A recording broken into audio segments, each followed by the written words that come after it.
Dear students, welcome to our YouTube channel. Today we will understand land as a resource. Dear student, land एक natural resource है और इस पर हम अपना सारा एक्टिविटी, चाहे वह सोशल हो, इकोनॉमिक हो, कल्चरल एक्टिविटी हो, सारा लैंड पे करते हैं. So it is very pertinent to study regarding land as a resource. So let's see. It is a natural resource of utmost importance. I just now told you, just now discussed how is it important to us, because we perform every activities of our life on the land. So how land as a resource is important to us? It supports natural vegetation, wildlife and human life. All types of vegetations, all types of animals, and we as a human depend on land for everything, whether it is our food, whether it is our shelter or home, and whether it is our other economic activities, social activities, or cultural activities, or any developmental activities. You see, we perform our economic activities on land and also use it for various means such as transport and communication systems.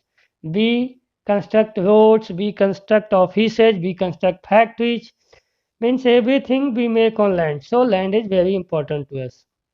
Now see, regarding the land, it is a finite resource. Finite means limited. इसको खींच के बढ़ाया नहीं जा सकता है. India का political boundary है वो सीमित है, इसको खींच के नहीं बढ़ा सकते हैं.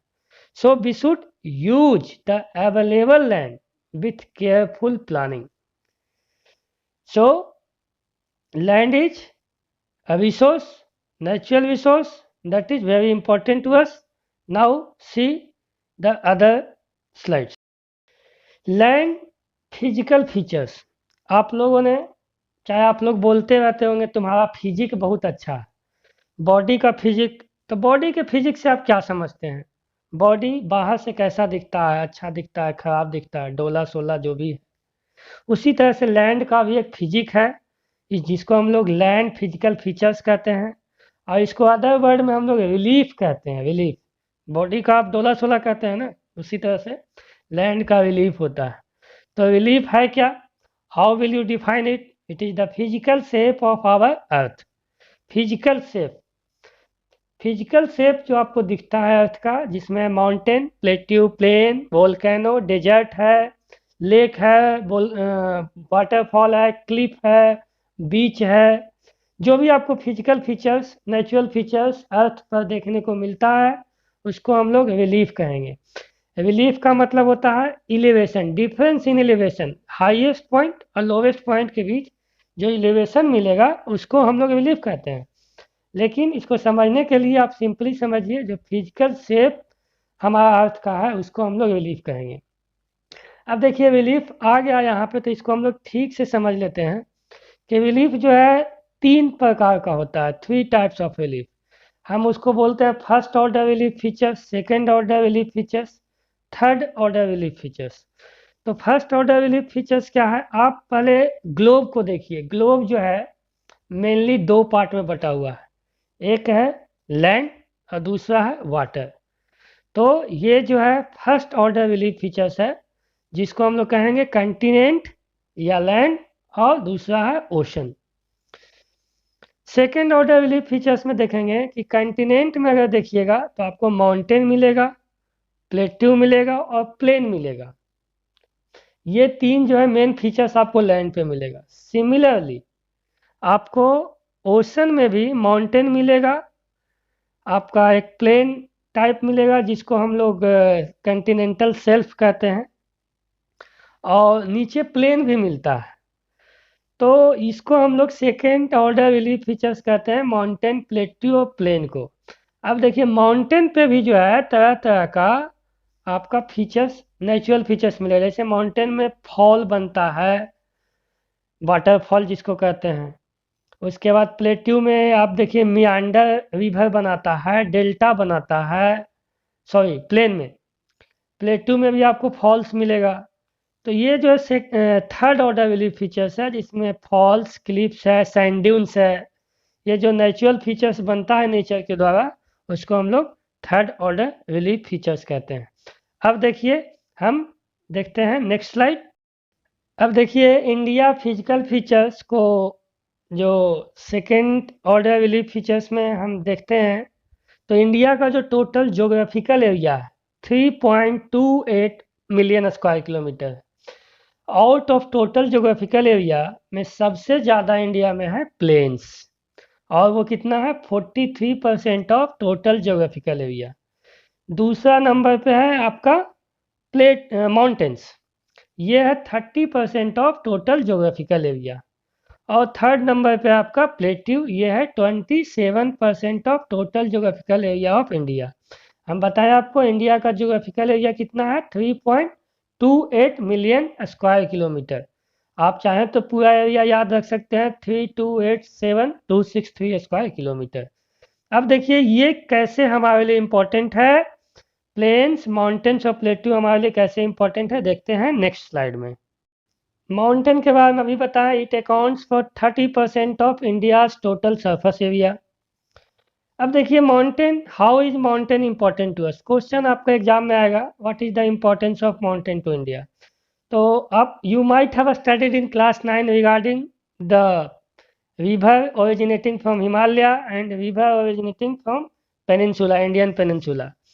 तो दोनों में एक डिफरेंस मिला होगा आपको, जो हिमालय से रिवर निकलता है, ओरिजिन होता है, उसमें जो है कंटिन्यूअसली वाटर होता है थ्रू आउट द ईयर। तो फर्स्ट जो है it ensures perennial flow of river system like Ganga, Indus and Brahmaputra. आप देखिए ये सब जो रिवर है, इसमें throughout the year water available रहता है, जिसका कारण हिमालय में जो स्नो है उसका मेल्टिंग है। अब देखिए it provides facilities for tourism and ecological aspects. आप देखिए जितना भी एडवेंचर्स एक्टिविटीज है वो हिमालय रीजन और हिमालयन स्टेट्स रीजन है, उत्तराखंड, सिक्किम चले जाइए, अरुणाचल प्रदेश चले जाइए, ये सब स्टेट में होता है। तो ये एक टूरिज्म के लिए फैसिलिटी प्रोवाइड करता है। उसके बाद इकोलॉजिकल एस्पेक्ट्स भी आपने सुना होगा कि पोलर विंड को हिमालय जो है रोकता है, जिससे इंडिया में ज़्यादा ठंड नहीं हो पाता है। आपने सुना होगा हिमालय में बहुत सारा मेडिसिनल प्लांट्स मिलता है। उसके बाद वेरियस टाइप्स ऑफ वुड मिलता है। ये सब जो है इकोलॉजिकल एस्पेक्ट से हिमालय हमारे लिए इम्पोर्टेंट है। आप चाहें तो इसके लिए सेपरेट पॉइंट बना सकते हैं। हम इसमें 3 पॉइंट दिए हैं, हो सकता है ये क्वेश्चन 2 या 3 मार्क्स का है, तो ये 3 पॉइंट्स आपके लिए इनफ है। आप और ज़्यादा पॉइंट इसमें ऐड कर सकते हैं, जैसे मेडिसिनल आपको ये हेल्प प्रोवाइड करता है, जो है वेरियस वेराइटी ऑफ फॉरेस्ट जो है यहाँ मिलता है। उसके बाद हिमालयन स्पीसीज ऑफ एनिमल्स जो है यहाँ मिलता है, ये सब आप इसमें ऐड कर सकते हैं। अब आते हैं हम लोग माउंटेन के बाद प्लेट्यू में। प्लेट्यू देखिए it account for 27% of the area of the country. ये टोटल जो जोग्राफिकल एरिया है इंडिया का, उसका 27% प्लेट्यू है। इसका पोजेजेस रिच रिजर्व्स ऑफ मिनरल्स। आप देखिए जितना भी मिनरल्स का रिजर्व है इंडिया में, वो प्लेट्यू रीजन में है। चाहे आपका छोटा नागपुर प्लेट है, धनबाद, झरिया, बोकारो, ये सब देख लीजिए। उस सब में आपका आयरन और कोयला, कोल हो गया आपका। उसके बाद और भी अदर मिनरल्स मिलता है। उड़ीसा है, छत्तीसगढ़ प्लेट्यू है, ये सब जो है मिनरल का रिजर्व है। फॉसिल फ्यूल्स, उसके बाद ये फॉरेस्ट के लिए भी रिजर्व है। जो प्लेट्यू है वो आपका डेंस फॉरेस्ट मिलता है वहाँ। उसके बाद प्लेट्यू जो है थोड़ा टाइट होता है, तो आप यहाँ इंडस्ट्री सेटअप कर सकते हैं इजीली।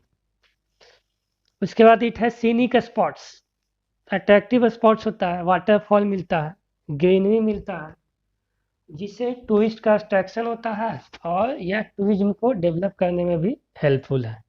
तो प्लेट्यूज हमारे लिए इम्पोर्टेंस है, इसको समझ गए आप। अब हम लोग चलते हैं प्लेन में। Plain it accounts for 43% of India geographical area. India में जो सबसे ज़्यादा परसेंटेज है वो प्लेन का है। तो plain, how is it important to us, it provides facility for agriculture on which our survival depends. देखिए प्लेन नहीं रहेगा तो हम एग्रीकल्चर का जो एक्टिविटीज़ है नहीं कर पाएंगे।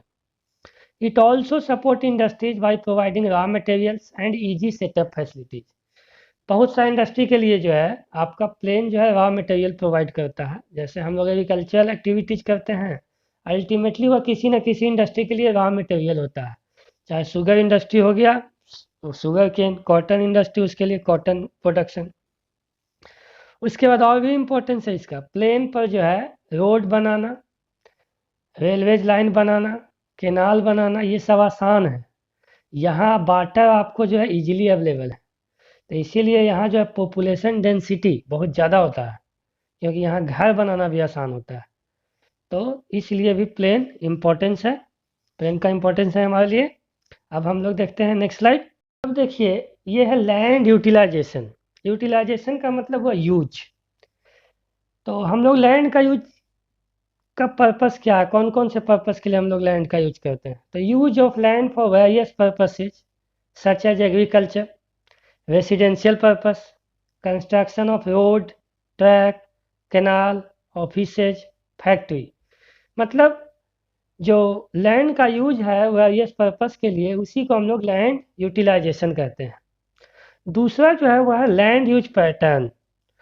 तो लैंड यूज पैटर्न किसको कहेंगे, ये जो अरेंजमेंट है use of land various purposes के लिए, उसको हम लोग लैंड यूज पैटर्न कहेंगे। तो लैंड यूटिलाइजेशन और लैंड यूज पैटर्न वो ऑलमोस्ट सेम है, एक अरेंजमेंट है और एक जो है पर्पस को बताता है।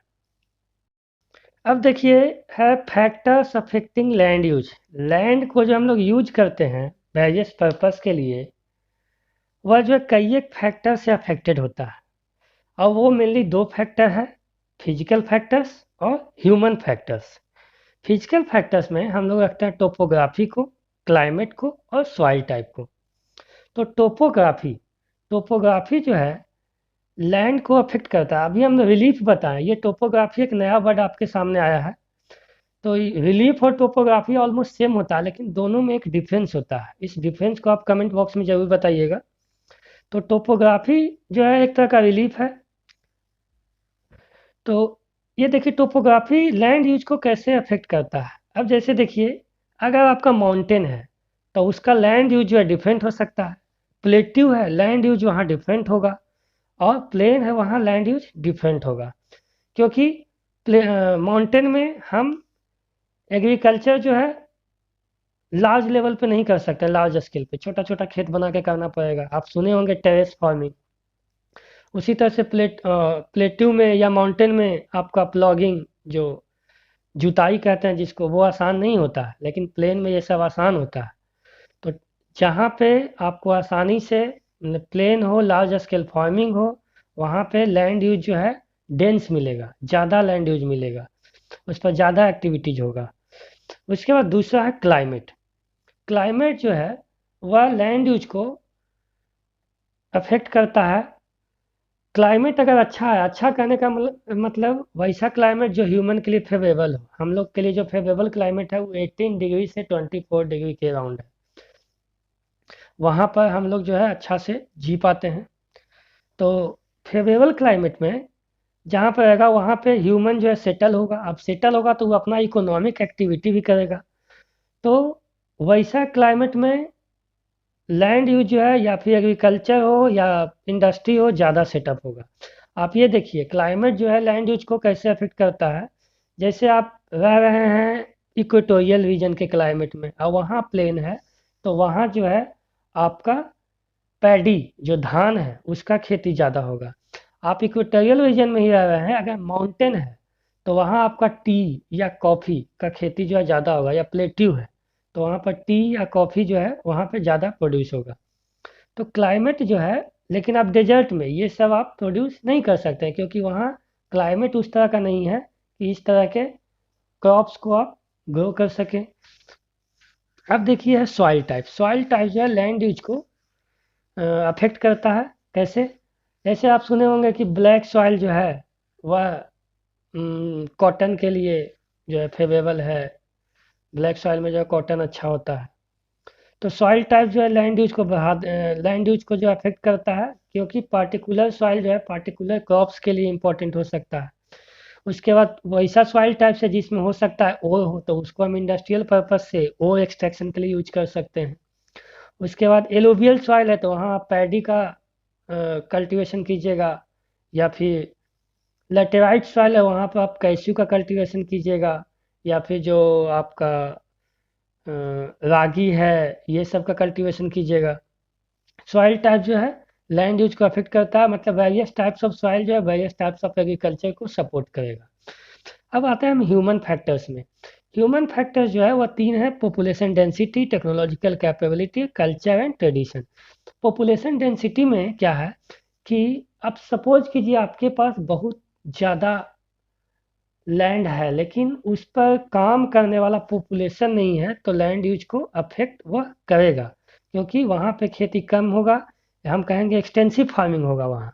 उसी तरह से नॉर्थ इंडिया में देखिए पॉपुलेशन डेंसिटी ज़्यादा है, तो वहाँ पे जो है सबसिस्टेंस फार्मिंग होगा, मतलब वो सामान लोग उपजाएगा जो सिर्फ अपने खाने के लिए हो, क्योंकि पहले लोग अपना खाना देखेगा।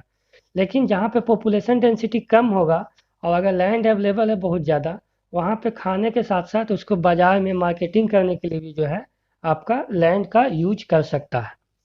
तो पॉपुलेशन डेंसिटी जो लैंड को अफेक्ट करता है वो एग्रीकल्चर या फार्मिंग में, फार्मिंग डिपेंड करता है पॉपुलेशन डेंसिटी पे। इंडस्ट्रियल सेटअप डिपेंड करता है पॉपुलेशन डेंसिटी पे, क्योंकि इंडस्ट्री भी वहीं पे सेटअप होगा जहाँ पे चीप लेबर मिले, आपको सस्ता लेबर मिले। तो ये जो है आपका पॉपुलेशन डेंसिटी हो गया। दूसरा टेक्नोलॉजिकल कैपेबिलिटी। टेक्नोलॉजिकल कैपेबिलिटी जो है वह लैंड यूज को अफेक्ट करता है। आपके पास टेक्नोलॉजी है तो आप जो है एक लार्ज लेवल पे फार्मिंग कर सकते हैं, लार्ज लेवल पे इंडस्ट्री सेटअप कर सकते हैं, क्योंकि इंडस्ट्री के लिए स्किल्ड लेबर चाहिए, उसी तरह से एग्रीकल्चर में भी स्किल्ड लेबर चाहिए। और ये जब स्किल्ड लेबर रहेगा तभी आप लैंड पे अपना इकोनॉमिक एक्टिविटीज़ को परफॉर्म कर पाइएगा। तो टेक्नोलॉजिकल कैपेबिलिटी जो है लैंड यूज को भी अफेक्ट करता है। उसके बाद कल्चर एंड ट्रेडिशंस है। अब देखिए अलग अलग जगह का अलग अलग कल्चर होता है, कहीं लोग चावल खाता है, कहीं लोग रोटी खाता है। उसी तरह से आपका प्रोडक्शन में भी होता है। तो आप देखिए जो ईस्टर्न इंडिया है वहाँ, या फिर साउथ इंडिया है, वहाँ लोग राइस जो है फेवर करते हैं। वेस्टर्न इंडिया है वहाँ लोग व्हीट फेवर करते हैं। तो जो उनका कल्चर है ट्रेडिशंस है वही लोग ग्रो करेंगे, या फिर उसी तरह का इकोनॉमिक एक्टिविटी जो है लैंड पर परफॉर्म होगा। तो culture and traditions land use को डिफरेंट वे में अफेक्ट करता है। अब आते हैं हम लोग नेक्स्ट टॉपिक पर, land use pattern in India. तो अब हम लोग इंडिया के बारे में पढ़ रहे हैं, तो इंडिया का लैंड यूज पैटर्न देखेंगे। हमने अभी आपको बताया इंडिया का ज्योग्राफिकल एरिया जो है 3.28 मिलियन स्क्वायर किलोमीटर है। तो ये जो लैंड यूज है वह रेवेन्यू डिपार्टमेंट, इंडिया का रेवेन्यू डिपार्टमेंट जो है वह तैयार करता है कि किस लैंड पे क्या एक्टिविटीज परफॉर्म हो रहा है। अब देखिए एक सर्वे ऑफ इंडिया भी है, वो क्या करता है इसको आप कमेंट बॉक्स में बताइए। लेकिन ये जो रेवेन्यू डिपार्टमेंट ऑफ इंडिया है वह लैंड यूज का एक्टिविटीज का जो सर्वे किया है उसमें 93% ऑफ टोटल एरिया है, उसी का रिपोर्ट इसके पास है। जो नॉर्थ ईस्ट स्टेट्स है, असम, अरुणाचल प्रदेश, मिजोरम, इस सब का जो है सर्वे नहीं हो पाया है। उसके बाद कुछ जो है पाक ऑक्यूपाइड एरिया है इंडिया में, और चाइना ऑक्यूपाइड रीजन है, उसका भी सर्वे नहीं हुआ है। तो जो 93% एरिया में जो लैंड यूज का पैटर्न है उसको हम लोग देखते हैं नेक्स्ट स्लाइड में। देखिए ये जो बुक है इसमें ये लेटेस्ट बुक है हमारे पास, और इसमें लैंड यूज कैटेगरी जो है 1960-61 का और 2008-9 का लेटेस्ट यही है जो कंपैरिजन किया है। और लेटेस्ट अगर आप डाटा चाहते हैं तो इंडिया 2020 या इकोनॉमिक सर्वे ऑफ इंडिया में देख सकते हैं। तो हमको मेनली ट्रेंड देखना है कि इंडिया में लैंड यूज कैसे चेंज हो रहा है। आप देखिए सबसे पहले जो है इसमें फॉरेस्ट दिया हुआ है। अगर हम देखते हैं 1960 और 61 में तो यह 18.11% था, और अब जो है 22.78% हो गया। फॉरेस्ट रिजर्व जो है बढ़ रहा है इंडिया में। उसके बाद है बैरन एंड अनकल्चरेबल वेस्टलैंड, ये जो है 12.01% था, अब जो है 8.61% हो गया। तो ये जो है घट रहा है, आपको ट्रेंड समझना है। Area under non agricultural usages जो था वह 4.95% था, वह बढ़ रहा है। क्या बढ़ रहा है क्या घट रहा है, इस पे जो है केयर करना है। Permanent pasture and grazing land है, यह 4.71% से घट करके 3.38% पे आ गया है। Area under miscellaneous trees crops and groups है, वह आपका 1.50% से 1.11% पे आ गया, कम हो रहा है। कल्चरेबल वेस्टलैंड है, वो 6.23% से 4.17% पे आ गया है। Follow other than current follow है, और 3.50% से 3.37% पे आ गया है। उसके बाद करेंट फॉलो 3.73% से 3.37% पे आ गया है, सॉरी 4.76% पे आ गया है। और प्लेन जो आपका नेट सोन एरिया है वो 45.26% से बढ़ करके 46.2% आ गया। तो कौन सा जो लैंड यूज कैटेगरी है वह बढ़ रहा है और घट रहा है, इसका रीजन हमको समझना पड़ेगा कि बढ़ रहा है तो क्यों बढ़ रहा है और घट रहा है तो क्यों घट रहा है। तो ऐसा क्वेश्चन पूछा जा सकता है, what are the trends of forest of land use categories in India, ऐसा कर करके क्वेश्चन पूछा जा सकता है। तो इसको हम लोग देखेंगे one by one land use category में। अब देखते हैं। देखिए various category of land use in India. Land use category को इंडिया में हम लोग मेनली 5 या 6 पार्ट में बांटते हैं, आप देख लीजिएगा। 5 पार्ट में, 5 पार्ट्स में डिवाइड किया गया है। तो इसमें हम लोग देखेंगे फॉरेस्ट का जो है क्या इंपॉर्टेंस है हमारे लिए। तो it maintains ecological balance and support livelihood of millions of people who live on fringes of forest. Forest के आसपास जो रहते हैं लोग, जो ट्राइबल ग्रुप्स, वो फॉरेस्ट से जो है फूड प्रोडक्ट्स, उसके बाद wood as a fuel use करते हैं। तो और उसके बाद इकोलॉजिकल बैलेंस भी मेंटेन करता है। अब देखिए according to national forest policy 1952, national forest policy 1952 कहता है कि जो टोटल जोग्राफिकल एरिया है कंट्री का या स्टेट का, उसका 33% जो है फॉरेस्ट कवर्ड होना चाहिए इकोलॉजिकल बैलेंस मेंटेन करने के लिए। लेकिन जो लेटेस्ट डाटा हम लोग देख रहे हैं वह इंडिया में फॉरेस्ट कवर्ड एरिया जो है 22.78% है। और लेटेस्ट देखिएगा तो हो सकता है और कम होगा। तो ये जो है कम है, ये चिंता का विषय है ना। It is very concern regarding this. तो इसको हम लोग को सुधारना है, और जो है फॉरेस्ट को कैसे बढ़ाया जाए इस पे हम लोग को जरूर जो है नया आइडिया, नई इनोवेशन लाना चाहिए। दूसरा जो कैटेगरी है लैंड यूज का, वह है land not available for cultivation. इसको हम लोग 2 पार्ट में बांटते हैं, barren and wasteland. Barren and wasteland में हम लोग उसको कहेंगे जिस पर खेती नहीं कर सकते हैं। तो किस पे खेती नहीं करेंगे? रॉकी लैंड, जहाँ ज़्यादा कंकर पत्थर होगा वहाँ पे खेती संभव नहीं है। एरिड एंड डेजर्ट एरिया, वहाँ पे भी खेती संभव नहीं है। हिली एरियाज, वहाँ पे खेती संभव नहीं है। मतलब वैसा लैंड जो कल्टीवेशन के लिए अवेलेबल नहीं है। अब देखिए हम लोग अगर बैरन एंड कल्चरेबल वेस्ट लैंड पे डालते हैं तो ये घट रहा है, घट रहा है। इसका तो क्यों घट रहा है? तो इसका इसका जो डिक्रीज का कारण है, it is being converted to agriculture and other usages. या तो इस पे घर बन रहा है, या तो इसको एग्रीकल्चरल लैंड में कन्वर्ट करने का कोशिश किया जा रहा है, या इस पे अदर काम जो है होटल रिसोर्ट आपका अदर थिंग्स जो है यूज हो रहा है इसका। अब उसके बाद देखिए land put to non agriculture usages, इसी का जो नॉट अवेलेबल फॉर कल्टीवेशन, इसका सेकेंड पार्ट है land put to non agriculture usages. It include settlement, settlement मतलब घर, रोड्स, रेलवेज, इंडस्ट्रीज। अब देखिए ये इंक्रीज हो रहा है। अब क्यों इंक्रीज हो रहा है? क्योंकि पॉपुलेशन बढ़ रहा है। तो पॉपुलेशन बढ़ेगा तो घर का भी डिमांड बढ़ेगा, रोड का डिमांड बढ़ेगा, रेलवेज का डिमांड बढ़ेगा, इंडस्ट्री का डिमांड बढ़ेगा। तो जो नॉन एग्रीकल्चर यूजेज है लैंड का वो बढ़ रहा है इंडिया में, उसका रीजन है इंक्रीज इन पॉपुलेशन। अब देखिए थर्ड जो कैटेगरी है लैंड यूज का, उसमें हम लोग रखते हैं अदर अनकल्टिवेटेड लैंड, जिसमें जो फर्स्ट उसको भी हम लोग 3 पार्ट में बांटते हैं, permanent pastures and grazing land, land under miscellaneous, और कल्चरेबल बेस्ड लैंड। तो परमानेंट पास्चर्स ग्रेजिंग लैंड में जो मोस्ट ऑफ द एरिया है वह या तो सरकारी प्रॉपर्टी है, कॉमन प्रॉपर्टी है जिसको सब लोग यूज करता है अपना गाय भेड़, जहाँ बकरी पालते हैं वहाँ बकरी चराने के लिए। और कुछ जो है प्राइवेटली ऑन भी है, मतलब कुछ लोगों का पर्सनल भी इंडिविजुअल है जो अपना बहुत ज़्यादा लार्ज अमाउंट में जो आपका डोमेस्टिकेशन करता है एनिमल का, उसके लिए यूज करता है इसको। तो ये जो है डिक्रीज कर रहा है। डिक्रीजिंग का कारण है कि ज़्यादातर जो है आपका ग्रेजिंग लैंड है वो या तो एग्रीकल्चर यूज के लिए कन्वर्ट किया जा रहा है, और या फिर उसको जो हाउस है सेटलमेंट ये सब के लिए यूज किया जा रहा है। अब देखिए दूसरा, land under miscellaneous trees crops groves. अब देखिए कुछ ऐसा ट्रीज है जहाँ पर देखिए आम का बगीचा, लीची का बगीचा, ये सब तरह तरह का पेड़ का बगीचा देखते होंगे। तो इसको हम लोग एन ए से का मतलब होता है नेट सोन एरिया। इसको हम लोग आगे देखेंगे समझेंगे। लेकिन लैंड अंडर मिसलेनियस यूज में आप रखिएगा वैसा लैंड जिसमें ट्रीज या फिर ऑर्चर्ड्स ये सब के लिए यूज किया जाता है, उसको हम लोग मिसलेनियस यूज में रखते हैं। अब तीसरा है culturable wasteland. Culturable wasteland, culturable wasteland किसको कहेंगे? वैसा लैंड जिसको 5 साल तक, 5 एग्रीकल्चर ईयर्स तक जो है ऐसे ही छोड़ दिया गया है, जिस पर कोई खेती नहीं हो रहा है 5 साल तक।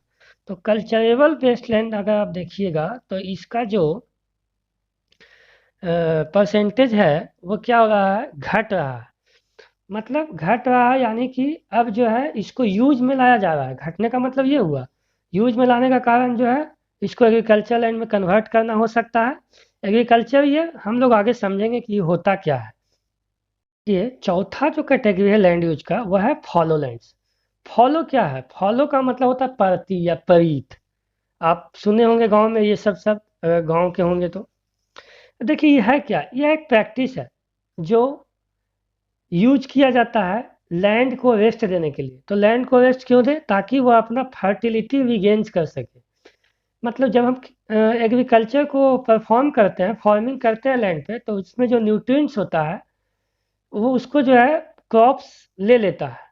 तो उस न्यूट्रिएंट्स को रिगेन करने के लिए, नेचुरली रिगेन कर ले, इसके लिए हम लोग लैंड को छोड़ देते हैं। तो उसको हम लोग फॉलो लैंड्स कहेंगे, जिसको खेती करने के लिए छोड़ दिया जाता है। तो ये भी दो तरह का है, एक करंट फॉलो है, एक अदर देन करंट फॉलो है।